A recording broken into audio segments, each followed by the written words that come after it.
सस्ती शोहरत के लिए किया जाता है, बार बार आपको क्रिटिसाइज किया गया। चौन इज्जत में उन इज्जत सब जानते हैं ना नेशनल कॉन्फ्रेंस को। नेशनल कॉन्फ्रेंस की आइडियोलॉजी क्या है? अब बेशर्मी ये है कि हम यूटी को भी अब तस्लीम कर रहे हैं। जिसका आपने नाम लिया वो चीफ मिनिस्टर बना, उस दिन हलफ लेने से पहले ही उसने ये कहा कि जिसका आपने नाम लिया मतलब उमर साहब के बारे में? हाँ, चीफ मिनिस्टर तो वही है ना। मजहबी तौर तो इनकी अपनी पहचान है, पॉलिटिकली भी बहुत अच्छी पहचान है इनकी। ज्यादा से ज्यादा ये हो सकता है कि मैं अकेला पड़ जाऊंगा, तो अगर मेरा इख्तिलाफ पार्टी आइडियोलॉजी की बुनियाद पे और उसके हक में उसके लिए है, तो सवाल मुझसे नहीं होना चाहिए। मुझे नहीं छोड़ना है, छोड़ना उन्हें है। मेरी जो पार्टी है ये वही काम कर रही है जो वो बातें कर रहे थे। वो सिर्फ बातें कर रहे थे, ये काम कर रही है, वो इम्प्लीमेंट कर रही है बीजेपी का एजेंडा। हमारी ग्रोथ जो है वो रुक गई है। तो जब मुझसे बात होती है तो कहते हैं सच कहते हो आप, मेरे पीछे मेरे खिलाफ बात कर रहे हो। आप जो कर रहे हो ठीक कर रहे हो, मगर जगह नहीं छोड़नी। आइडियोलॉजी पार्टी की कुछ और है, जो लोग पार्टी में मौजूद है वो डिस्ट्रैक्ट हो रहे हैं, वो अपने आइडियोलॉजी से डिविएट हो रहे हैं। फारूक अब्दुल्ला साहब कह रहे हैं कि इसमें 1000 साल भी लग सकते हैं। यही सवाल पूछता हूँ कि हमारी लैंग्वेज और हमारा काम क्यों बदल रहा है? वो काम क्यों कर रहे हैं जो बीजेपी को करना था? बेबरकती ये हुई कि आसमान साफ हुआ चले कलाम उस प्राइम मिनिस्टर के आने से, और हमने उसकी तारीफ़ें की और ये कहा कि आसमान साफ़ है, हम पे रहमत है, हवाएं। अंग्रेज़ जो काम नहीं कर पाए, दूसरे तकरीर में उन्होंने कहा, अंग्रेज़ जो काम नहीं कर पाए वो मोदी जी ने कर दिखाया। मुसलमानों के घरों पे बुलडोज़र चल रहा है, दलितों के साथ ज़्यादती हो रही है, माइनॉरिटीज़ के साथ ज़्यादती हो रही है। वो वादे हमें याद नहीं है। कसीदे कहाँ से आए? आपको कसीदे पढ़ने के लिए थोड़ी ना वोट मिला था। आप नाम क्यों नहीं ले रहे हैं? पार्टी में कहाँ देखते हैं आप खुद को? If they are not true to the party agenda, party ideology, party policy, अगर वो वफादार नहीं है, क्या इन्हें छोड़ना नहीं चाहिए? या आपको दुश्मन बनाया जाएगा, या आपको रेबल कहा जाएगा, या आपको एजेंट कहा जाएगा। कुछ लोगों से ये भी कहलवाया ना कि एजेंट है। 25 साल से हों इस पार्टी में, ज़्यादा से ज़्यादा ये हो सकता है कि मैं अकेला पड़ जाऊंगा। We are the most unemployed state. 2019 के बाद लोगों ने फिर से 2024 के असेंबली इलेक्शन में, उससे पहले मेरे पार्लियामेंट इलेक्शन में, हम सभी को मैंडेट दिया, भरोसा दिया, यकीन दिया कि हम उनकी लड़ाई लड़ेंगे। हमने उस लड़ाई को छोड़ दिया है। रिजर्वेशन के हवाले से बहुत बड़ा गिला होता है। बड़े मौज़म इमाम खामनाई साहब से आपकी मुलाकात हुई है, थोड़ा सा उस मुलाकात के बारे में हमें कुछ बताएंगे?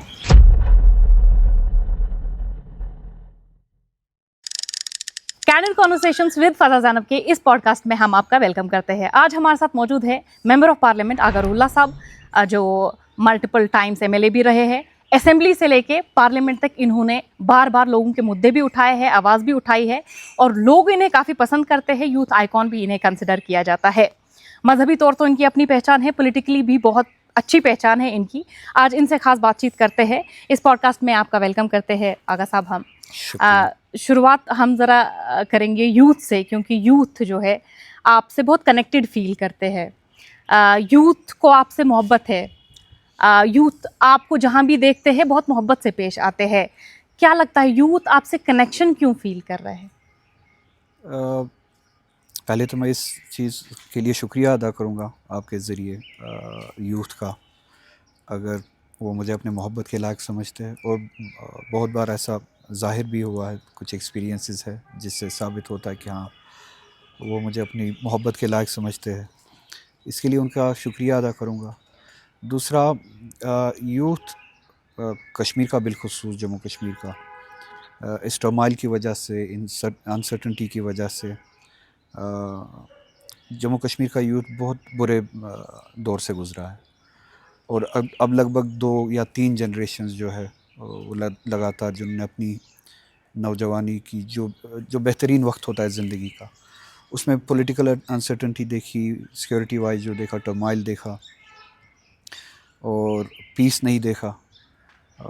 जिस तरह के मौक़े दूसरे रियासतों के लोगों के पास है, पीसफुली अपनी लाइफ जी सके, उनके पास अपॉर्चुनिटीज़ है, पॉलिटिकल स्टेबिलिटी है, वो हमारे जवानों को नहीं मिला। डर है, खौफ है, एग्जिस्टेंशियल क्राइसिस है।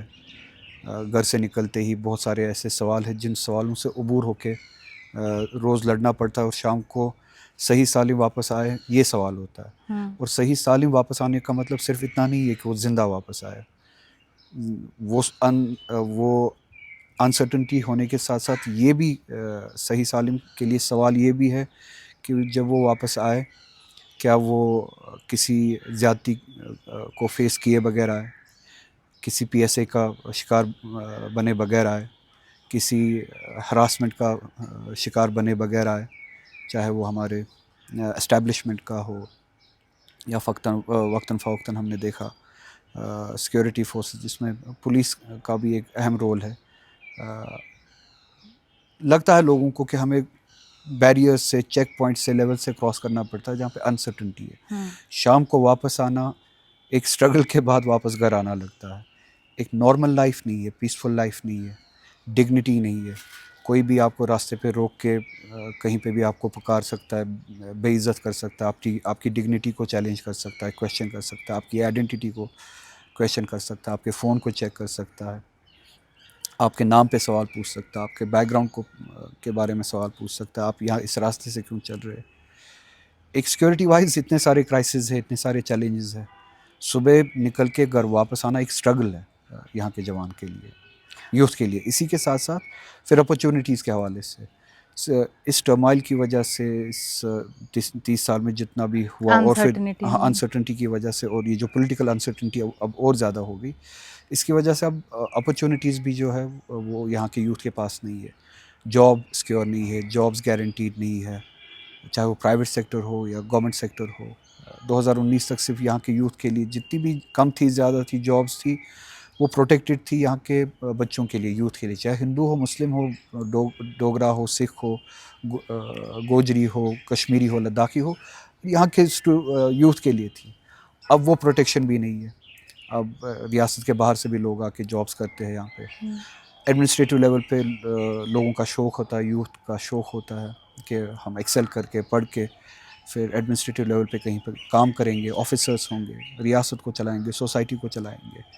अब आप देखिए हर जगह पे हमारे बच्चों के पास वो अपॉर्चुनिटीज़, यूथ के पास अपॉर्चुनिटीज़ वो है ही नहीं। रिज़र्वेशन एक बहुत बड़ा मसला है जिसका शिकार हमारे बच्चे हुए। उसके साथ साथ जो 370 के बाद जो जॉब्स खोल दी गई बाहर के लोग, बाहर के रियासतों के लोगों के लिए, ऑफिसर्स आप देख लीजिए, पुलिस से लेके सिविल एडमिनिस्ट्रेशन तक, हर जगह पे अक्सर जो है नॉन लोकल्स है। नॉन लोकल्स मींस जम्मू के भी नहीं है और कश्मीर के भी नहीं है, जो जम्मू कश्मीर से बाहर के हैं। बिज़नेस अपॉर्चुनिटी आप देख लीजिए अब ख़त्म हो रही है। हालांकि मैं डिटेल्स में नहीं जाऊंगा, मैंने पार्लियामेंट में भी इस बारे में बात की हुई है कि हमारी ग्रोथ जो है वो रुक गई है 2019 के बाद। जो हमारा जीडीपी ग्रोथ था वो भी रुक गई है, जो हमारी अपॉर्चुनिटीज़ है, जो हमारी एम्प्लॉयमेंट थी वो भी अब नीचे आ रही है। We are the most unemployed state. So ये सारी चीज़ें जो है उस चीज़ का शिकार हमारा यूथ हो रहा है। और मैं इन चीज़ों को शायद इन चीज़ों का एहसास कर पाता हूँ, इन चीज़ों को रिफ्लेक्ट कर रहा हूँ और इसी चीज़ की लड़ाई लड़ रहा हूँ। तो that resonates with the youth. और उनको ये बात समझ आ रही है कि मैं किस कॉज को लेके ये सियासत कर रहा हूँ। पब्लिक मीटिंग्स आपकी होती रहती है, लोग आपसे मिलते हैं, हाल फिलहाल में ही हुई परेपुरा में। लोग क्या एक्सपेक्ट कर रहे हैं आपसे और क्या गिले शिकवे हैं उनके? गिले शिकवे ये है कि 2019 के बाद लोगों ने फिर से 2024 के असेंबली इलेक्शन में, उससे पहले मेरे पार्लियामेंट इलेक्शन में हम सभी को मैंडेट दिया, भरोसा दिया, यकीन दिया कि हम उनकी लड़ाई लड़ेंगे। और जो मैं अभी बात कर रहा था, इन अपॉर्चुनिटीज़ की वापसी के लिए, इन प्रोटेक्शंस की वापसी के लिए, हम इस डिग्निटी की प्रोटेक्शन के लिए, आइडेंटिटी की प्रोटेक्शन के लिए, सेंस ऑफ सिक्योरिटी के लिए, सेंस ऑफ पीस के लिए हम लड़ाई लड़ेंगे जी। और सबसे बड़ा गिला जहाँ पे भी मैं जाता हूँ वो यही है कि हमने उस लड़ाई को छोड़ दिया है। और जब मैं हम कहता हूँ, सिर्फ मैं अकेला नहीं हूँ, पूरी पार्टी वगैरह जिनने भी लोगों से मैंडेट लिया, हमने वो लड़ाई छोड़ दी है। अब वो वादे हमें याद नहीं है, लोगों को याद नहीं है, गवर्नमेंट को याद नहीं है, पॉलिटिकल एस्टेब्लिशमेंट को याद नहीं है, जिन वादों को लेके हम लोगों के सामने गए थे। और जवानों की तरफ से इसके साथ साथ रिजर्वेशन के हवाले से बहुत बड़ा गिला होता है कि हमने एक बहुत बड़ी उम्मीद लगा के पॉलिटिकल एस्टेब्लिशमेंट पे भरोसा किया था, उसका साथ दिया था। वी एक्सपेक्टेड कि कम से कम रिजर्वेशन का मसला तो हल हो जाए। रिजर्वेशन को लेके आपको काफ़ी ज़्यादा क्रिटिसाइज़ किया गया, पार्टी के जो लीडर्स हैं अलग अलग, उनकी तरफ से सस्ती शोहरत के लिए किया जाता है, बार बार आपको क्रिटिसाइज़ किया गया। तो उस क्रिटिसिज्म को कैसे देखते हैं? और जब आप कहते हैं कि पार्टी ने जो वादे किए थे वो फुलफिल नहीं कर पा रहे हैं, ये सिर्फ पार्टी में आप ही को लग रहा है कि पार्टी में और लोगों को भी ये पता है कि हम नहीं डिलीवर कर पा रहे हैं पर वो बोल नहीं पा रहे हैं? बहुत सारे लोग इस चीज़ का इतराफ़ करते हैं कि हम डिलीवर नहीं कर पाते, पार्टी में भी बहुत सारे लोग। जैसे मगर पार्टी से बाहर आप मगर उन्हें ओपनली बोल पाते हैं। वो इस चीज़ को चैलेंज नहीं कर पाते या करना नहीं चाहते, नहीं कर पाते। वो मेरी समझ में वो बात नहीं आती है कि क्यों नहीं कर पाएंगे, करना नहीं चाहते। बोलता हर कोई, बहुत सारे लोगों का मैं नाम ले सकता हूँ कि वो ये कहते हैं कि हम डिलीवर नहीं कर पाते। वो कहते हैं कि हमारे साथ धोखा हुआ है। लोगों की तो आप बहुत बात छोड़ दीजिए, उनको तो पहले अपने गिले हैं। जी। उनको तो अपने गिले हैं कि हमारे साथ धोखा हुआ है। ये एमएलएज की मैं बात कर रहा हूँ। तो हाँ, फिर हम लोगों के मामलात पे भी डिलीवर नहीं कर पाते। तो जब आप ऐसे बोलते हैं, ओपनली आप क्रिटिसाइज करते हैं, हाँ, तो उन्हें कैसा लगता है आपका ये बोलना? कहीं ऐसा तो नहीं है कि आपके पीछे वो बोलते हैं कि मेरे पीछे मेरे खिलाफ बात ठीक करते है, हैं। फिर जब आपसे बात होती है फिर कहते हैं आप सही कर रहे सच हो। कहते हो। हाँ, अच्छा। हाँ, जब मुझसे बात होती है तो कहते हैं सच कहते हो आप, मेरे पीछे मेरे खिलाफ बात करते हैं। अब मुझे उनको एक आइडल बना के थोड़ी ना बात करनी है या डिस्कशन करना है। उनको छोड़ दीजिए आप, या वो मेरे पॉलिटिकल डिस्कोर्स को गाइड नहीं कर सकते, वो मेरा गाइडिंग फैक्टर नहीं हो सकते। उनको छोड़ दीजिए आप। तो उन्हें आप पार्टी में से कोई आपको अप्रोच करता है या सीनियर लीडर्स में से, लीडरशिप में से आपको कोई अप्रोच करता है ये कह के कि आप भी वैसे रहो जो जैसे पार्टी आपसे कहती है रहने के लिए, आप भी थोड़ा उसी वे में बिहेव करिए तब आपके लिए अच्छा है? कुछ लोग ये कहते हैं कि ये मुझसे ये नहीं कहते कि उस तरह से बिहेव करो या इस तरह से बिहेव करो। कुछ लोग मुझे ये कहते हैं, पार्टी में ही कोलीग्स, अभी तक के कोलीग्स, ये कहते हैं कि आप जो कर रहे हो ठीक कर रहे हो, मगर जगह नहीं छोड़ना। थोड़ा सा देख लो मतलब कैसे। नेशनल कॉन्फ्रेंस के अंदर स्पेस बनाए रखना? हाँ, उनका यही मतलब है कि अच्छा, जगह उस नहीं तरीके से आप चलो कटिंग एज पे। उनका ये कहना है। बट मेरा उनसे यही सवाल रहता है कि ये हो कैसे सकता है कि मेरा मतलब ये नहीं है कि मुझे कोई खुदा न खासा पार्टी तोड़नी है, जोड़नी है। ये हो कैसे सकता है कि हम बात करें, आप भी उस बात को जिसे आप लीडरशिप कहते हैं या पार्टी हायरार्की, उस तक ये बात पहुंचा के एक ओपिनियन बनाओ पार्टी में। अगर आपको लगता है कि मेरी बात सही है तो इस बात के बारे में ओपिनियन, जो कल तक आपको भी लगता था कि सही है, तो इस बारे में पार्टी के अंदर ओपिनियन जनरेट होनी चाहिए। अच्छा, आपने एक इंटरव्यू के ज़रिए ना मुझे ही कहा कि आइडियोलॉजी पार्टी की कुछ और है, जो लोग पार्टी में मौजूद है वो डिस्ट्रैक्ट हो रहे हैं, वो अपने आइडियोलॉजी से डिविएट हो रहे हैं। हाँ। क्या लग रहा है, क्योंकि पार्टी की लीडरशिप भी है, डॉक्टर फारूक अब्दुल्ला है, उमर अब्दुल्ला है, आपको क्या लग रहा है कि क्यों ऐसा हो रहा है कि पार्टी की जो मैं आपके सवाल का जवाब ऐसे देता हूँ, सवाल पूछ के। आप भी अल्हम्दुलिल्लाह कश्मीरी है, आपकी टीम भी कश्मीरी है, सब जानते हैं ना नेशनल कॉन्फ्रेंस को। नेशनल कॉन्फ्रेंस की आइडियोलॉजी क्या है? आप भी है ना इसी रियासत के, आप भी जानते हो ना नेशनल कॉन्फ्रेंस। आप अपने बुजुर्गों से सुना होगा ना एनसी। जी सुना है, और NC अभी की भी लोग जो है एनसी की आइडियोलॉजी क्या है? शनाख्त के लिए, तशख़्ख़ुस के लिए, ऑटोनमी, 1953 की पोजीशन, जी हम इस मुल्क का हिस्सा है, हमारा स्टेटस जो है वो ऑटोनमस है, यही है ना। 370 54 इज़्ज़त में होने इज़्ज़त 63। तो ये मेरी अपनी बनाई हुई कोई थोड़ी ना थोपी हुई आइडियोलॉजी है एनसी पे। तो इस बात का इतराफ़ आप भी करते हैं। मेरे पैदा होने से पहले ही दहाइयों से ये आइडियोलॉजी नेशनल कॉन्फ्रेंस की है। इसी बात पे लोगों ने जोड़ा ना नेशनल कॉन्फ्रेंस के साथ, लीडर्स ने। जी। तो उस आइडियोलॉजी पे कौन बात कर रहा है आज? तो आपको क्या लग रहा है क्यों बात नहीं हो कौन रही बात इस कर रहा है आज? आइडियोलॉजी पहले पे? आप मुझे इस बात का वो जवाब कह रहे हैं, उमर साहब को मैं कोट करती हूँ, कहते हैं मंजिल हमारी वही है, पहुंचना हमें वही है, लेकिन उसके लिए छोटी छोटी मंजिलें हैं। हमने ये तो नहीं कहा था कि इलेक्शन हो जाएगा तो इस इलेक्शन में आप हमें वोट करिए और हम आपको आर्टिकल 370 वापस ला के देंगे। फारूक अब्दुल्ला साहब कह रहे हैं कि इसमें 1000 साल भी लग सकते हैं। उमर साहब कहते हैं कि अगर जिस पार्टी ने ये छीना वो पार्टी रेस्टोर नहीं कर सकती है। तो आपको क्या लगता है ये लड़ाई शुरू कहाँ से होनी चाहिए? मैंने ये कब कहा? मैंने भी कभी ये नहीं कहा, हम में से किसी ने ये नहीं कहा कि आप वोट दे दीजिए, हम कल 370 लेके आएंगे। किसी ने ये नहीं कहा। मेरे स्पीचेस आप उठा के देख लीजिए, पार्टी के स्पीचेस आप उठा के देख लीजिए कैंपेनिंग में। हमने ये कहा कि आप हमें वोट दे दीजिए, हम स्टेटस को चैलेंज करेंगे और दूसरे दिन से इंस्टीट्यूशनली हम 370 की वापसी की या उन कोशिश प्रोटेक्शंस में की वापसी की लड़ाई लड़ेंगे, लड़ेंगे। लड़ाई लड़ेंगे, कोशिश नहीं, ठीक पुरअमन डेमोक्रेटिक लड़ाई लड़ेंगे। ठीक है। कहाँ है तो वो? आपको क्या रियलिस्टिकली लग रहा है, शुरुआत कहाँ से हो सकती है इसकी, अगर आपसे पूछा जाए तो? शुरुआत पहले दिन से ही होनी चाहिए थी। अब जिस दिन जिसका आपने नाम लिया वो चीफ मिनिस्टर बना, उस दिन हलफ लेने से पहले ही उसने ये कहा कि जिसका आपने नाम लिया मतलब उमर साहब के बारे में बात हाँ, चीफ मिनिस्टर तो वही है ना। है? जी। तो ओथ लेने से पहले उसने क्या कहा इंटरव्यू में, एनडीटीवी के साथ इंटरव्यू में, अगर आपको याद हो, अभी उसने ओथ लिया ही नहीं था, रिजल्ट आया था। एक दिन पहले हम लोगों के सामने थे, वोट मांग रहे थे, ये कह के कि आप वोट दे दीजिए, हम लड़ाई लड़ेंगे। अगर आपने पीडीपी को वोट दिया, बीजेपी को वोट दिया, पीसी वगैरह जितनी भी पार्टी थी, अगर इनको वोट दिया, ये 370 को भूल जाएंगे। ये सिर्फ स्टेटहुड के बारे में बात करेंगे।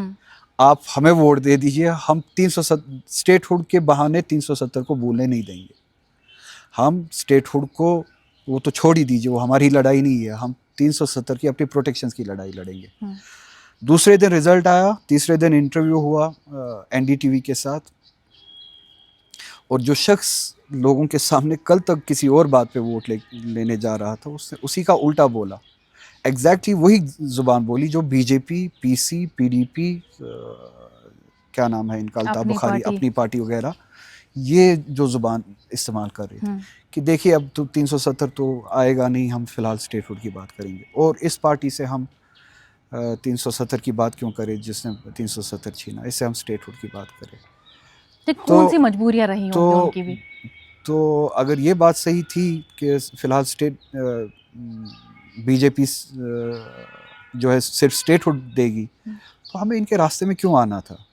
तो लोगों को खुला छोड़ना था, ये सब लोग हैं, बीजेपी को भी आप वोट दे सकते, अल्ताफ बुखारी, पीसी, पीडीपी, किसी को भी वोट दे सकते, ये स्टेटहुड के बारे में बात कर अच्छा, रहे हैं। आपको लग रहा है ये जो ए टीम बी टीम जिनको कंसिडर किया जाता था, आप कह रहे हैं अपनी पार्टी है या सजाद लोन की पार्टी है, वो जो कह रहे थे सेम भाषा फिर इन्होंने रिपीट की रिजल्ट के बाद? जिन्होंने खुद को खुद ए टीम बी टीम कहा, मैंने बजाते खुद किसी को ए टीम बी टीम नहीं कहा, किसी को तोहमत नहीं लगाई, उन्होंने खुद कहा है कि हम अलाइज है। पीसी ने भी कहा, अल्ताफ बुखारी ने भी, अपनी पार्टी ने भी कहा, खुद ऐलानन इलेक्शन के दौरान उन्होंने कहा कि हम अलाइज है बीजेपी जी। तो उन्होंने खुद कहा, छोड़ दीजिए उनकी बात। अब जो उनकी लैंग्वेज थी उसका हमने मुकाबला किया, उसकी हमने मुखालफत की, लोगों ने उस लैंग्वेज को रिजेक्ट किया, नेशनल कॉन्फ्रेंस की उस ज़माने की 2024 के नैरेटिव की हिमायत की, और हमें वोट मिला। अब इलेक्शन जीतने के बाद ये बदकिस्मती से मेरी जो पार्टी है, ये वही काम कर रही है जो वो बातें कर रहे थे, वो सिर्फ बातें कर रहे थे, ये काम कर रही है, वो इम्प्लीमेंट कर रही है बीजेपी का एजेंडा।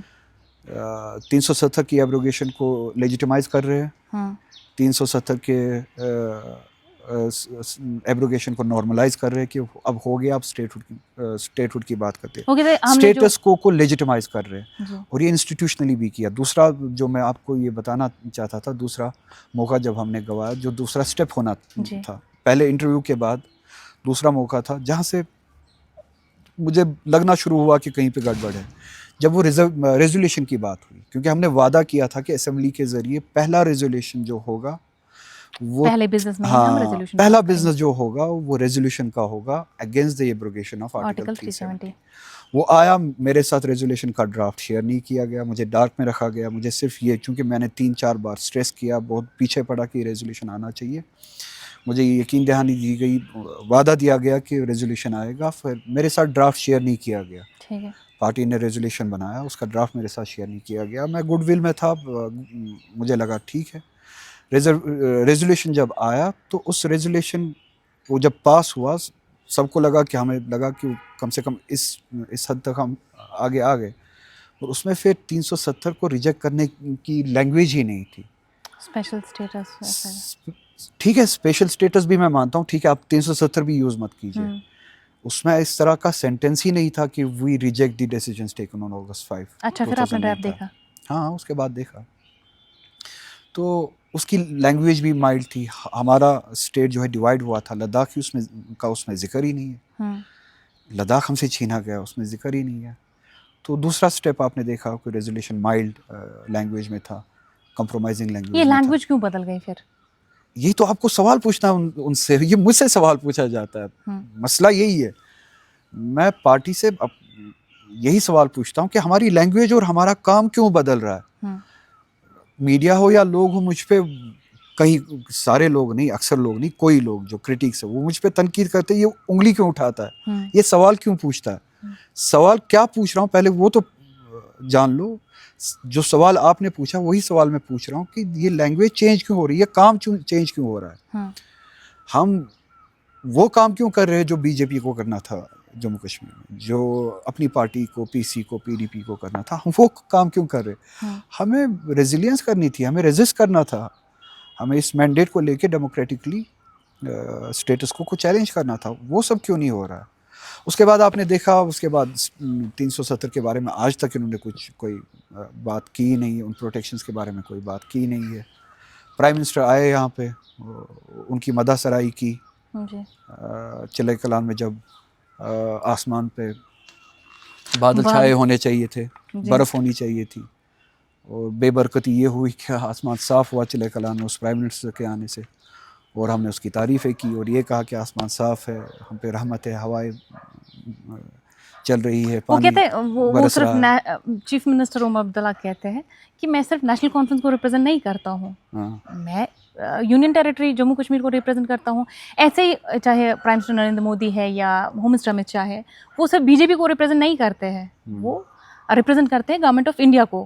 उनके साथ वो वर्किंग रिलेशन मेंटेन करने के लिए तो करे, किसने कहा नहीं करना है। Working relation it's a natural thing. Working relation के नाम पे आप पॉलिटिकल एजेंडा कंप्रोमाइज़ नहीं कर सकते, सरेंडर नहीं कर सकते। ममता बनर्जी, अभी आप बंगाल का इलेक्शन तो फॉलो कर ही रहे हैं ना। सारी माइट बीजेपी ने, सारी माइट, पैसा, power, election commission, governor, DG, police वगैरह सब कुछ लगाया है ममता बनर्जी पे। मगर ममता बनर्जी लड़ रही है, अकेले लड़ रही है बीजेपी के खिलाफ। किस लिए? अपने स्टेट के पॉलिटिकल एजेंडा के लिए। क्या उसके वर्किंग रिलेशन नहीं है सेंटर के साथ? जहाँ पे वर्किंग रिलेशन की बात होती है, वो कॉन्स्टिट्यूशनल अरेंजमेंट है स्टेट और सेंटर का, जी, जिसने ये यूटी कहते हैं। अब बेशर्मी ये है कि हम यूटी को भी अब तस्लीम कर रहे हैं। तो स्टेट और सेंटर का वर्किंग रिलेशन कॉन्स्टिट्यूशनल अरेंजमेंट है, वो चाहे बीजेपी हो, कांग्रेस हो, या एनसी हो, कोई और हो। स्टेट और सेंटर को वर्किंग रिलेशन रखनी है, चीफ मिनिस्टर और प्राइम मिनिस्टर को वर्किंग रिलेशन रखनी है।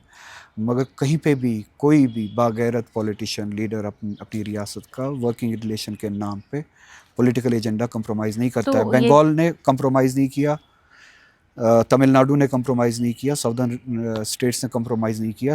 बीजेपी उनके साथ लड़ रही है मगर वो सरेंडर नहीं अच्छा, हो ये तारीफ करने से ये कॉम्प्रोमाइज़ हो जाता है एजेंडा? न सिर्फ तारीफ करने से, बल्कि पॉलिटिकल एजेंडा को सरेंडर करने से, एक्टिवली सरेंडर करने से। तारीफ के बजाय that was an opportunity. Prime minister assembly election के बाद आए थे इस रियासत में, जिस रियासत को डिमोट किया गया था, जिसकी प्रोटेक्शंस को ख़त्म किया गया था। इस रियासत ने एक चीफ मिनिस्टर को चुना था पॉलिटिकल मैंडेट दे के, एक पॉलिटिकल एजेंडा पे। तो इसके लिए अपॉर्चुनिटी थी कि वो प्राइम मिनिस्टर आया था इस रियासत में, इसको उस पॉलिटिकल मैंडेट की बात करनी थी, लोगों के सामने इसे ये कहना था कि मुझे लोगों ने ये बात कहने के लिए चुना है कि आपने जो 2015 में हमारे साथ, 2019 में हमारे साथ किया, वो हमें कबूल नहीं है। We need to sit and talk about how to reverse those decisions. इसमें कोई कन्फ्रंटेशन नहीं है ना, लड़ाई नहीं है ना।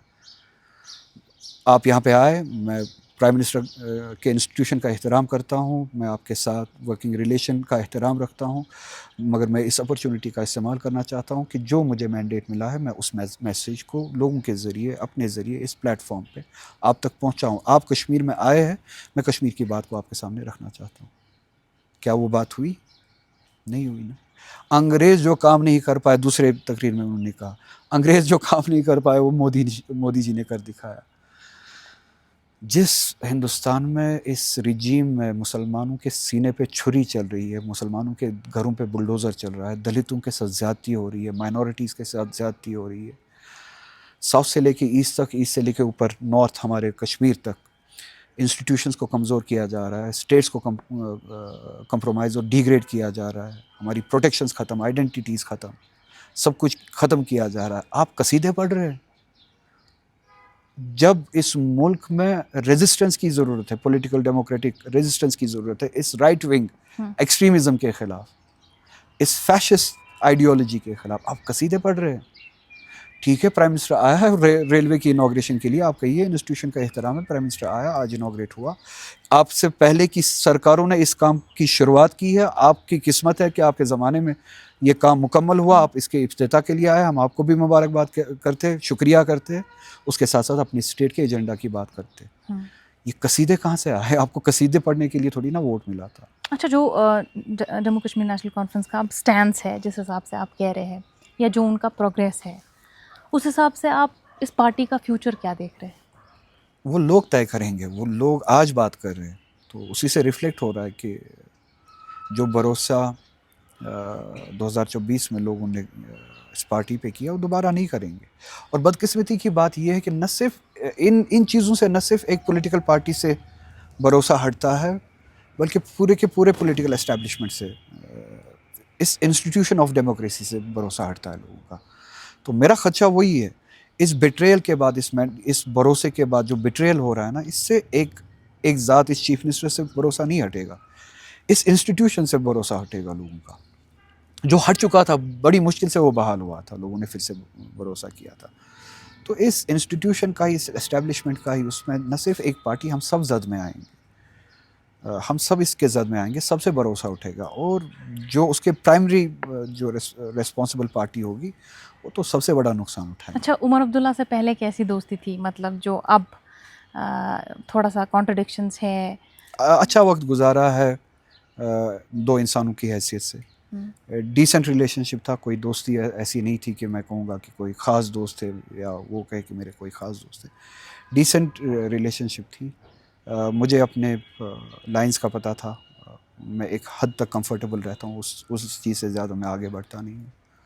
He is also that kind of an individual, उसको भी अपने लाइंस का, वो भी अपने लाइंस में रहते थे। हमारी रिलेशन फॉर्मल, बट थोड़ा सा फॉर्मल से भी थोड़ा सा आप ये कहेंगे कि ठीक था, एक हद तक अंडरस्टैंडिंग कहूँगा कि रेस्पेक्ट के दायरे में था। बट दैट डजंट मीन कि मैं परफॉर्मेंस जो हम कर रहे हैं उस पर खदशा जाहिर ना करूँ। बिलाखिर मेरा किसी के साथ रिलेशनशिप होना, जिसका आपने नाम लिया, ये हो या कहीं कोई और हो, आप नाम क्यों नहीं ले रहे ये हैं? मेरे ज़ाती बेनिफिट के लिए नहीं है ना। मैंने किसी के साथ रिश्ता नहीं जोड़ा है, मुझे अपना घर बनाना है, ज़ाती बेनिफिट्स जो है इसे लेने हैं। इट शुड ट्रांसलेट, ये रिलेशनशिप इसीलिए कायम हुई, it's a political relationship, it should translate into something that is beneficial to the society. और अगर वो ट्रांसलेट नहीं हो, अगर ये बेनिफिट नहीं कर पा रहा है सोसाइटी को, that relationship is not that important. तो कभी आपने खुद अप्रोच करने की कोशिश की, बात करने की कोशिश की, जो आप मुद्दे कह रहे हैं ओपनली? हाँ, जब चीफ मिनिस्टर बने उसके बाद मैंने 2-3 बार 4 बार लगभग जो है बात की, समझाने की कोशिश की, क्या नहीं कहा समझे। उन्होंने? हाँ, देखते हैं, वो करेंगे, ये करेंगे। अब मैं डिटेल्स में नहीं जाना चाहता हूँ। मैंने रिजर्वेशन के हवाले से भी फिर भी मतलब उनको इतनी डिटेल से तसल्ली बताया, कैसे हुई आपको? 370 के हवाले से भी उनको डिटेल से बताया, पर्सनली भी, रूम में बैठ के भी, और पार्टी मीटिंग में भी बैठ के भी समझाया उनको। लास्ट टाइम जो जहाँ पे मुझे ये लगा कि नहीं, अब मैं नहीं समझा सकता हूँ, उन्होंने ये कहा, that was a party meeting, उन्होंने ये कहा कि मैं भी लोगों से मिलता हूँ, मैं चीफ मिनिस्टर हूँ, मैं भी लोगों से मिलता हूँ। लोग मुझे एस्पिरेशनल सवाल नहीं पूछते, वो मुझे इस आइडियोलॉजी पे सवाल, एजेंडा पे सवाल नहीं पूछते, एस्पिरेशनल पॉलिटिक्स पे सवाल नहीं पूछते, वो मुझसे सड़क नौकरी के बारे में, गवर्नेंस के बारे हाँ, में गवर्नेंस पूछते के हवाले से। मैंने कहा ठीक है, फिर ये अलग यूनिवर्स में रहते हैं, मैं अलग यूनिवर्स में हूँ, मैं किसी और कश्मीरी से मिलता हूँ, ये किसी और कश्मीरी से मिलता है, तो शायद अब बात मैं नहीं समझा सकता हूँ, या मैं गलत हूँ या ये गलत है। तो फर्दर आप खुद को कहाँ देखते हैं? आप पार्टी में कहाँ देखते हैं आप खुद को? पार्टी में कहाँ, वहीं जहाँ पे हूँ, अकेला हूँ, लड़ रहा हूँ। कब तक ये लड़ाई चल सकती है, अंदर की भी और बाहर की भी चलेगी, कब ये लगेगा? पहले ही मैं ये सवाल फिर से एक चीज़ दोहराना चाहता हूँ, इसका जवाब मैं इस तरह से भी देना चाहता हूँ। अगर पार्टी एजेंडा से हट रही है, अगर पार्टी ने एजेंडा को कंप्रोमाइज़ किया है, पहले सवाल पार्टी से होना चाहिए या मुझसे होना चाहिए कि पार्टी खुद को कहाँ देख रही है।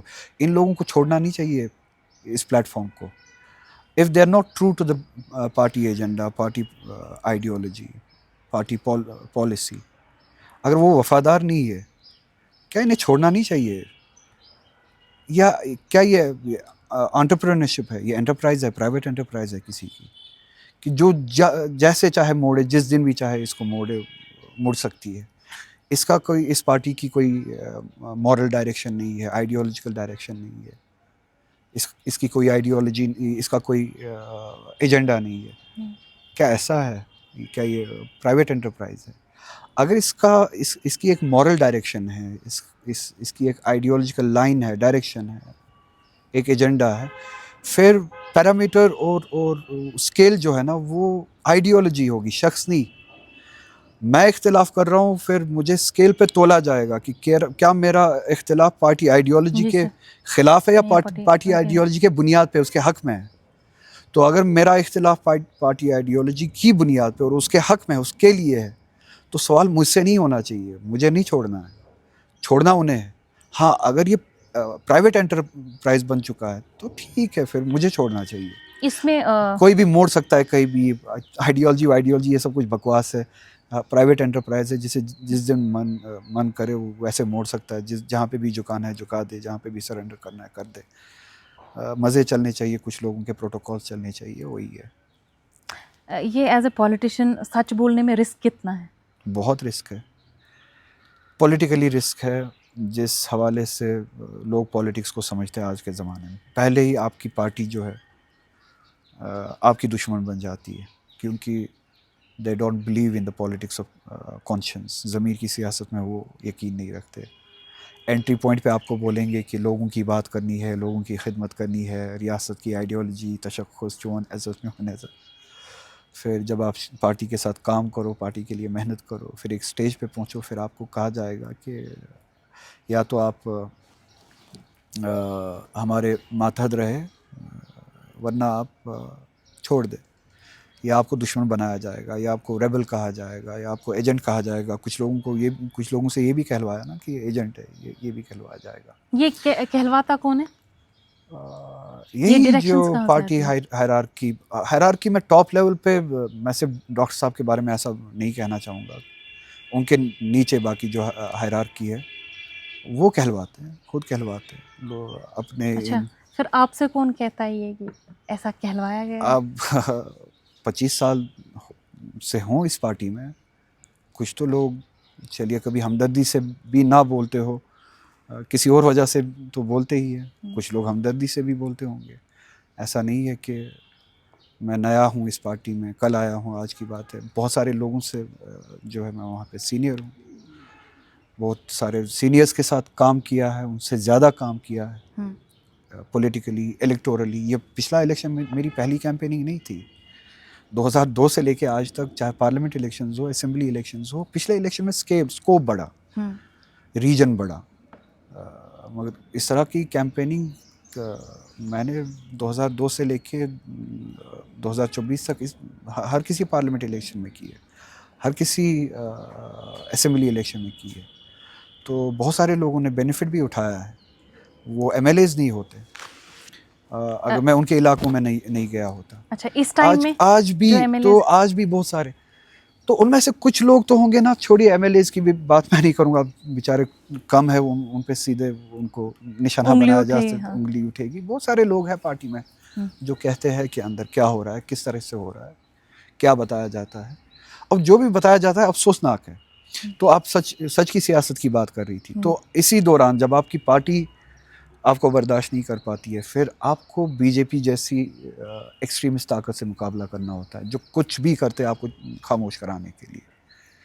तो वो भी ख्याल में रखना है। मगर मैं इन सख्तियों से डरता नहीं हूँ, मेरे लिए कोई सख्ती नहीं है, क्योंकि मुझे लगता है कि लोग समझते हैं, और अल्लाह ताला शाहिद है, सबसे बड़ी ताकत जो है और सबसे बड़ी सेटिस्फेक्शन जो वही है। अल्लाह ताला शाहिद है कि मैं क्या कर रहा हूँ और क्यों कर रहा हूँ, और लोग इस चीज़ को समझते हैं। ज़्यादा से ज़्यादा ये हो सकता है कि मैं अकेला पड़ जाऊँगा, मैं आइसोलेशन में चला जाऊँगा, पार्टी छोड़ देगी या मैं छोड़ दूँगा, सारे पावर्स मेरे खिलाफ हो जाएंगे, जो कि अभी है। मैंने हर तरफ से दुश्मनी खोली है ना। आप मुझे बताइए कि कौन सा ऐसा पावर है इस मुल्क में और इस रियासत में मेरी अपनी पार्टी की गवर्नमेंट, उसी के ज़रिए सिविल एडमिनिस्ट्रेशन, पुलिस एडमिनिस्ट्रेशन, कितने अभी एफआईआर्स मुझ पे लगे ना, मेरी सिक्योरिटी डिग्रेड की गई, छोटी बात है। अच्छा, उनकी सख्तियाँ, एलजीज नाम नहाद एलजी वाइस रॉय जो है, वो एडमिनिस्ट्रेशन, उनकी मेरे साथ दुश्मनी, सेंटर से जो है बीजेपी, उनके राइट विंग और उनके फिर साइबर सेल की जो है दुश्मनी, हर लिहाज से, और पिछले इलेक्शन कैंपेनिंग में, और जेन्युइनली जिनके खिलाफ मैं निकला, जो बीजेपी की अलाइड पार्टीज थी, जिनको प्रॉक्सी पार्टीज कहा जाता है यहाँ पे, मैंने उनसे दुश्मनी मोल ली, और हक पे, मैंने जेन्युइन वजह पे, लोगों के लिए, कोई मुझे अफसोस नहीं है। तो ज़्यादा से ज़्यादा ये होगा कि ये सब मेरे साथ दुश्मनी करने में कामयाब हो जाएंगे। फैमिली में मेरे साथ जो है लोगों ने एक वक्त तक मुझे ये कहा कि हम आपकी इस बात के साथ हैं, ये अच्छा है, इस फैमिली के लिए भी अच्छा है कि इस फैमिली के ट्रेडिशन को ये बरकरार रखती है, उसकी उस लेगेसी को ये रिफ्लेक्ट करती है। जब फिर इलेक्शन का मौका आया, बाई इलेक्शन का, फिर आपने देखा, तो हर तरफ से मैं I mean the centre of fight from every corner. नहीं, सफोकेशन, कोई सफोकेशन नहीं होती है। तो नतीजा ये हो सकता है कि हर कोई दुश्मनी करने में मेरे साथ कामयाब हो जाएगा, मुझे आइसोलेट करेगा, मैं पॉलिटिकली डिफीट हो जाऊंगा, but that will be the most satisfied position for me. मुझसे ज़्यादा उसमें कोई सेटिस्फाइड नहीं होगा, क्योंकि मैंने अपने कॉन्शियंस को, मैंने अपनी कन्विक्शन को, उसूल को, प्रिंसिपल्स को और अपनी बात को कंप्रोमाइज़ नहीं किया होगा। मेरे लिए सबसे बड़ी बात होगी। अच्छा, ये डिप्टी सीएम सुरेंद्र चौधरी ने एक बयान जो दिया था, कौन आगा, जब उन्होंने कहा था ना वो, तो दूसरी बार जब उनसे पूछा गया तो उन्होंने वो करेक्ट किया कि मुझे नहीं पता था, आप उनके बारे में पूछ रहे हैं, मैं तो उनके बारे में नहीं कह रहा था। ये जब बात पलटते हैं तो क्या महसूस होता है आपको?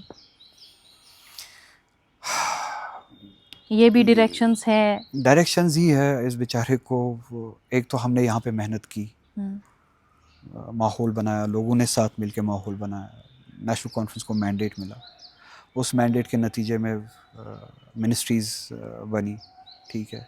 अचानक से उसी माहौल का मैंडेट का फ़ायदा इसके घर पे पहुंचा, इसको फ़ोन पहुंचा कि आप कल को डिप्टी चीफ मिनिस्टर बन रहे हो, जिसने ख्वाब में भी ये सब सोचा नहीं होगा। तो उसको जिसको मुफ्त में ना मेहनत है ना कुछ है, आप जानते हैं ना, हम सभी ने, कश्मीरियों ने बीजेपी के ख़िलाफ़, उनकी अलाइज के ख़िलाफ़ इलेक्शन में कैसे लड़के ये माहौल और ये मैंडेट हासिल किया, कश्मीरियों ने, वो इसके बेनिफिशरी है ना, मुफ्त के बेनिफिशरी है। तो ऐसे लोगों पे, जिन पे नागहानी मेहरबानी हुई हो, उनको कभी भी कुछ भी बोल के कोई भी काम करवाया जा सकता है। तो उनको डायरेक्शंस दी जाती है, वो बेचारा वो नौकरी कर रहा है अपनी, मेहरबानी करके उसको, उस पर मेहरबानी हुई, अचानक वो डिप्टी चीफ मिनिस्टर बना है, जिसका नाम कोई जानता भी नहीं होगा। तो ये डिप्टी चीफ मिनिस्टर बनने से पहले ना इसके बाद कोई जानेगा, ना एनसी में उसको कोई जानता था, ना उसका एनसी के साथ कोई लेना देना है। कभी उस पार्टी में, कभी इस पार्टी में, जहाँ कुर्सी की बू आए वहीं पे दौड़ा चला जाता है। तो ऐसे लोगों से कुछ भी कहलवाया जा सकता है, मुझे उसे कोई जवाब नहीं देना। लोगों ने भी उसको अच्छा खासा जवाब दिया उन बातों का, और ये है कि जैसे आपने कहा, उनको उनसे ये कहलवाया जाता है, उन बेचारों को सामने किया जाता है कि ये बातें करो, तो फिर उसका नुकसान उठाना पड़ता है उन लोगों को। हम आगा साहब, आज से साल बाद, 2 साल बाद, 3 साल बाद खुद को कहाँ देखते हैं आप? जैसे आपने कहा आइसोलेटेड है आप, आपने दुश्मनी मोल ली है, अपनी पार्टी के अंदर भी, पार्टी से बाहर भी, सेंट्रल गवर्नमेंट में भी, क्या करेंगे आप? लोगों के साथ देखता हूँ अपने आप को, जो भी सिचुएशन हो, जो भी पोजीशन हो, पॉलिटिकली आइसोलेटेड, पॉलिटिकली कहीं पे वो किसी पोजीशन पे हो या ना हो, जो कमिटमेंट मेरी लोगों के साथ है, एंड बिलखुसूस जो 2019 के बाद ये पॉलिटिकल डिस्कोर्स जो हमने मुरतब किया, मैं इस कमिटमेंट के साथ, इस लड़ाई के साथ ही दिखूंगा आपको जहाँ पे भी होऊंगा। हाँ, ये हो सकता है लोग मुझे कभी ये कहें कि आपकी ज़रूरत नहीं है, आप बैठो, मैं बैठ जाऊँगा। तो जहाँ पे भी आप मुझे देखोगी, इट इज़ फॉर सर्टन, आप मुझे सिर्फ और सिर्फ इस लड़ाई में देखेंगी, चाहे किसी पोजीशन पे हूँ या ना हो, इसको मैं कभी भी कॉम्प्रोमाइज़ नहीं करूँगा। तो बिल्कुल इंशाल्लाह लोगों के साथ ही होऊंगा, किस शेप में, किस फॉर्म में, कहाँ पे, किस प्लेटफॉर्म में, किस पोजीशन पे, दैट्स नॉट इम्पोर्टेंट। जिस हिसाब से अभी मतलब कॉन्ट्रडिक्शंस है, इख्तलाफात है, आपकी डायरेक्शन एक है, पार्टी की भली आइडियोलॉजी क्या थी, लेकिन अभी डायरेक्शन उनकी अलग है, तो उस हिसाब से कभी आपको ऐसा मौका लगता है कि कहीं पार्टी से मैं दूर ना हो जाऊं, या वो मुझे कह दे कि बस पार्टी में अब आपकी ज़रूरत नहीं है, तो या ये रास्ता या ऐसा कि आप सोचते हैं कि इससे पहले कि वो मुझे बोल दे मैं ही अलविदा कह दूंगा पार्टी को, क्योंकि आप तो कह रहे हैं अपनी पॉलिटिकल पार्टी अभी बनाने का कोई प्लान नहीं है, कुछ ऐसा नहीं है, फिर भी क्या सोचा है आपने? ये जो रास्ते ये दूर हो रहे हैं ना, इसका नतीजा वही होगा ना, या वो मुझे निकालेंगे या मैं छोड़ूंगा, या ये रास्ते वापस जुड़ जाएंगे, वो अपनी गलतियों का तौबा करेंगे, लोगों से माफ़ी मांगेंगे। अब 1.5 वो साल लगता है हम, आपको होगा? मैं पॉसिबिलिटीज़ कह रहा हूँ, सिनेरियोज कह रहा हूँ, हम्म। 3 सिनेरियोज में से क्या हो सकता है। या तो यही हो सकता है कि जिस तरह से वो उस रास्ते पार्टी के डायरेक्शन के मुखालिफ जा रहे हैं, मैं पार्टी की डायरेक्शन में जा रहा हूँ, या तो उनको पार्टी छोड़नी है। अब वो तो होगा नहीं, क्योंकि ये पार्टी नहीं, ये प्राइवेट एंटरप्राइज है। वही कहा जाएगा ना, आप कौन होते हो कहने वाले, अगर हम एजेंडा पे है या नहीं है, आइडियोलॉजी पे है या नहीं है, तो आप कौन होते हो, हमारी एंटरप्राइज है, छोड़ दो। तो या तो उनको पार्टी छोड़नी है, वो होगा नहीं, क्योंकि अब ये लोगों की पार्टी नहीं है, ये प्राइवेट एंटरप्राइज है। लोगों की पार्टी होती तो लोगों के एजेंडा पे चलती, आइडियोलॉजी पे चलती। तो या तो वो मुझे निकालेंगे या मैं उनको निकालूंगा अपनी कमिंग फ्यूचर, अपनी नियर अपनी फ्यूचर में? ज़िंदगी से। या तीसरा सिनेरियो ये हो सकता है कि वो लोगों से माफ़ी मांगे इन सभी बातों की, इन सभी हरकतों की जो अभी तक उन्होंने की, इन सभी धोखों की। वो कह रहे हैं हम प्रोग्रेस कर रहे हैं, तो ठीक हम है, अपना काम कर रहे हैं, वो ऐसा ही कह रहे तो हैं। ठीक है, उनको भी लोग जज करेंगे, मुझे भी लोग जज करेंगे, रास्ते खुद ब खुद साफ हो जाएंगे। मतलब नियर फ्यूचर में फिर भी आपको क्या नियर लगता फ्यूचर की बात आपको नियर फ्यूचर में ही पता चलेगी। फ्यूचर की बात फ्यूचर में ही बात करते हैं इंशाल्लाह। है? ठीक है। फर्दर कुछ रिग्रेट जो आपको पॉलिटिकली रहे? मैं नहीं चाहता था कि मैं रिग्रेट्स बोलूं और ये रिग्रेट साबित हो। अभी भी मुझे कोई रिग्रेट नहीं है। मुझे ये लगता है कि हाँ, 2024 में अपने इलेक्शन के बाद, जो पार्लियामेंट इलेक्शन के बाद, जो असेंबली इलेक्शन में, जो इन सभी लोगों के साथ मिलकर बाहर जाके इनके लिए मेहनत की, पार्टी के लिए मेहनत की, सवाल है, रिग्रेट नहीं है। क्या मुझे वो करना चाहिए था, क्या वो भरोसा करना चाहिए था इन पर? तो ज़्यादातर जवाब उसका जो वज़नदार लगता है कि ये कि नहीं करना चाहिए था। आप एक पॉलिटिकल लीडर के साथ साथ एक रिलीजियस लीडर भी है, तो उससे आपके अंदर ज़्यादा रिस्पॉन्सिबिलिटी क्रिएट होती है, ज़्यादा अकाउंटेबिलिटी क्रिएट होती है क्या? अगर आप सिर्फ पॉलिटिशियन होते तो आपके अंदर ये एहसास होता? बेशक वो एलिमेंट जो है वो रिस्पॉन्सिबिलिटी का सबसे बड़ा फैक्टर है। और मैं नहीं चाहता हूँ कि ये सिर्फ मेरे लिए हो। कोई रिलीजियस लीडर हो या ना हो, हर कोई मुसलमान है। अपने मज़हब के हिसाब से हर कोई हिंदू है, जिसका भी जो मज़हब है। एथिक्स, मोरालिटी या कॉन्शियंस और प्रिंसिपल हर कोई मज़हब तो सिखाता है ना। मैं दूसरे मज़हब की बात नहीं करूँगा, वो अपने लोगों को अपने हिसाब से जज करेंगे। हर कोई मुसलमान है ना, मुस्लिम लीडर हो या रिलीजियस लीडर हो या ना हो, मुसलमान तो है ना। तो कोई भी मुसलमान, चाहे वो पॉलिटिशियन हो, डॉक्टर हो, इंजीनियर हो, ऑफिसर हो, जो भी हो, बिजनेसमैन हो, जो भी हो, रिलीजियस वैल्यूज़ उसके काम में रिफ्लेक्ट होने चाहिए। गाइडिंग प्रिंसिपल रिलीजियस वैल्यूज़ उसके काम के लिए होने ही चाहिए। जर्नलिस्ट हो, रिलीजियस वैल्यूज़, जिन रिलीजियस वैल्यूज़ में वो बिलीव करता है या करती है, उसके लिए, उसके काम में वो गाइडिंग प्रिंसिपल्स होने चाहिए। ये हर किसी के लिए होने चाहिए। तो ये जो हमारे सारे कोलीग्स हैं, एमएलएज हैं, मिनिस्टर्स हैं, चीफ मिनिस्टर्स हैं, जो भी है, डॉक्टर्स है, इंजीनियर्स है, ऑफिसर्स है, जर्नलिस्ट है, बिजनेसमैन है, हर किसी के लिए ये बहुत रिलीजन के अफसाना है, कहानी है। ये पॉलिटिशियन एक चीज़ है, रिलीजन अलग चीज़ है। कैसे? रिलीजन अफसाना थोड़ी ना है। दीन, अखलाकियात, अक़दार, ये अफसाना है कि वहाँ पे लागू करना है, यहाँ पे लागू नहीं करना है। अगर आप जर्नलिस्ट हो, आपका रिलीजन के साथ कोई लेना देना नहीं है। अगर आप पॉलिटिशियन हो, पॉलिटिशियन अलग, रिलीजन अलग। कैसे? अगर आप ऑफिसर हो, रिलीजन अलग, ऑफिसरी अलग, ब्यूरोक्रेसी अलग। अगर आप बिजनेसमैन हो, रिलीजन अलग, बिजनेस अलग। ये हो कैसे सकता है? नहीं, इस चीज़ को फिर बहुत नेगेटिवली भी देखा जाता है। अब हम उस एस्पेक्ट में नहीं जाएंगे कि रिलीजन को जो है प्रोफेशन के मामले में फिर लेके आते हैं, मतलब बहुत सारी चीज़ें इसके अंदर मैंने भी है। रिलीजियस वैल्यूज़ की बात की जी। उसमें कोई कॉम्प्रोमाइज़ हो ही नहीं सकता। आप जिस चीज़ के बारे में बात की जाती है ना कि रिलीजन को पॉलिटिक्स में नहीं लाना चाहिए, वो अलग डिबेट है। वो उस पे मैं भी कहीं पे एग्री करूँगा। That is imposing one religion's laws interpretation on the society overall, या गवर्नमेंट पे एक पर्टिकुलर रिलीजन की जो लॉज है आप इम्पोज करो, वो अलग चीज़ है। रिलीजियस वैल्यूज़ अलग चीज़ है। रिलीजियस वैल्यू जो यूनिवर्सल है, कोई चाहे वो मुसलमान हो चाहे हिंदू हो, चलिए मैं आपको इस तरह से बात करता हूँ, इस्लाम कहता है कि चाहे आप पॉलिटिशियन हो, चाहे आप जर्नलिस्ट हो, तो चाहे आप किसी भी मजदूर हो, प्रोफेशन, चाहे झूठ मत बोलो, जी, लोगों को धोखा मत दो। इंसानियत होनी चाहिए आपके झूठ अंदर। मत दो, इंसानियत होनी चाहिए, लोगों को धोखा मत ये दो। सब प्रिंसिपल क्या सेम ही है, हिंदुइज्म वैल्यूज इसके नहीं। खिलाफ है? हिंदुइज्म भी तो यही बोलता है ना, जी सिखिज्म भी यही जी बोलता है, जी क्रिश्चियनिटी भी यही बोलता है ना। तो जब वैल्यूज़ की बात होती है तो रिलीजन, जिसका भी जो भी रिलीजन है, वैल्यूज़ जो है उसके पॉलिटिक्स में, उसके जर्नलिज्म में, उसके काम में, बिजनेस में, नौकरी में, जो भी करता हो, गाइडिंग प्रिंसिपल होना चाहिए, उसके लिए कंपस होना चाहिए। और यही वजह है इस तरह के लोगों में रिलीजन का कोई ना काम ही नहीं है, नाम है काम नहीं है। इसीलिए आज कुछ बोल पाते हैं, कल कुछ और कर पाते हैं, और इन्हें कोई फ़र्क ही नहीं पड़ता, दौड़ते रोज़ दौड़ते रहते, कभी स्कीइंग भी करते हैं। अच्छा, एक बहुत पर्सनल सवाल है। रहबर मौज़म इमाम ख़ामेनी साहब से आपकी मुलाकात हुई है, थोड़ा सा उस मुलाकात के बारे में हमें कुछ बताएंगे? मेरी 2 मुलाकातें हुई हैं उनसे और मेरे लिए बहुत बड़ा शर्फ़ था। और पहली मुलाकात तो स्पेशली मेरे लिए वो स्पिरिचुअल एक्सपीरियंस थी। दूसरी भी थी बट वो पहली वाली बहुत ज़्यादा स्पेशल थी, स्पिरिचुअल एक्सपीरियंस थी। मेरे वालिद साहब की जब शहादत हुई थी और मेरे दादा आगा से मुस्तफ़ा मरहूम, जो वो उनके वकील मुतलक थे आयतुल्लाह ख़ामनेई के कश्मीर में, वकील मुतलक थे। मेरे वालिद साहब की शहादत हुई तो उनकी तरफ से दावतनामा आया ताज़ियत के लिए।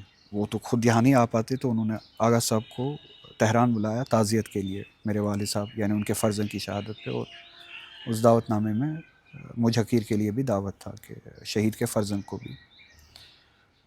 तो उस दावतनामे पे हम गए, वहाँ पे आगा साहब के साथ, उनके साथ पहली मुलाकात थी। तो मुझे याद है उस मुलाकात से पहले कुम में थे, हम ज़ियारत के लिए गए थे। 2-3 दिन पहले हम कुम में थे, ज़ियारत के लिए गए थे। तो सपने में मैंने देखा, ख्वाब में देखा एक दिन कि मैं किसी जगह जा रहा हूँ, या मस्जिद में या किसी जगह या इमाम बारगाह में, तो आगे से इमाम ख़ुमैनी को मैंने ख्वाब में देखा। वो आ रहे और उन्होंने मुझे बुलाया सुभान अल्लाह, सुभान और अल्लाह। उनने मुझे गले लगाया और बोसा दिया। तो मैं जाग गया। तो दूसरे दिन ये पता चला कि फ़ला डेट जो है, उस डेट पे हमें रहबर के साथ मुलाकात करनी है। माशाअल्लाह। और एग्जैक्टली अब to cut the long story short, short. जब हम बैत रहबरी में गए, एग्जैक्टली जिस तरह से इमाम ख़ुमैनी ने मुझे ख्वाब में इस्तकबाल किया और गले लगाया, एग्जैक्टली उसी तरीके से पहले आगा साहब के साथ इन्होंने मुलाकात की, आगा से मुस्तफ़ा मरहूम के साथ इन्होंने मुलाकात की, उनको तसलियत वगैरह दी, और उसके बाद मुझे बुला के उस एग्जैक्टली उसी तरीके से गले लगाया और यहाँ पे बोसा दिया, और फिर तसल्ली तस्कीन वगैरह दी। और ये कहा कि आपके वालिद के बारे में, वो मेरे दादा मरहूम को ही कहा कि आपके फ़र्जन के बारे में सुना और जानता हूँ कि वो खैल खद्दूम बूद, यानी बहुत बड़े खिदमत गुजार थे मिल्लत के। तो पर्शियन में ही उन्होंने आपसे बात हाँ हाँ, मुझे उस वक्त पर्शियन नहीं आती थी थोड़ी बहुत, तो जो लोग साथ थे उनमें से कुछ लोगों ने बताया और उनको तसलियत दी उसकी उसकी शहादत पे, और मुझे तसलियत दी उसकी शहादत पे, और कुछ बातें वगैरह हुई। वो बहुत, उनके चेहरे को जो ही देखा आँखों से आंसू जो है खुद खुद ब खुद न टपक पड़े। बहुत ही वो स्पिरिचुअल एक्सपीरियंस थी। दूसरी मुलाकात जब मैं मिनिस्टर बना, मिनिस्टर के बाद मुझे मिनिस्टर बनने के बाद मुझे ज़ियारत पे जाना था, और उसी ज़ियारत में शायद मैं ईरान भी चला गया मशहद की ज़ियारत के लिए। तो एम्बेसी से जब वीज़ा वगैरह लिया तो उनको पता चला कि मैं ईरान जा रहा हूँ, तो उन्होंने कहा कि वहाँ पे फॉरेन मिनिस्ट्री के कुछ लोग आपसे वहाँ पे मिलना चाहते हैं। अब मैंने कहा अगर आपके फॉरेन मिनिस्ट्री के लोग मुझसे वहाँ पे मिलना चाहते हैं, मेरी एक कंडीशन है। इन्होंने कहा कि क्या कंडीशन है? मैंने कहा कि मुझे आगा से मुलाकात करनी है, तो मेरी वही कंडीशन रहेगी। तो फिर उन्होंने कहा ये तो कोई ऐसी यानी गैर वाजिब कंडीशन है नहीं, ज़रूर होगी मुलाकात। तो दूसरी मुलाकात तब हुई, ठीक उसी कमरे में मुलाकात हुई जिस कमरे में पहली मुलाकात हुई थी। 5 गेस्ट थे शायद दूसरे ममालिक से, उन 5 गेस्ट के साथ साथ मेरी मुलाकात भी थी। और उनको ये इंट्रोड्यूस कराया गया कि उन्होंने कहा अच्छा हाँ, याद किया उन्होंने आगा सैद मरहूम साहब की, आगा सैद मुस्तफ़ा मरहूम साहब की, और आगा सैद यूसुफ साहब के बारे में उन्होंने ज़िक्र किया। मेरे वालिद साहब की शहादत के बारे में दोबारा उन्होंने ज़िक्र किया।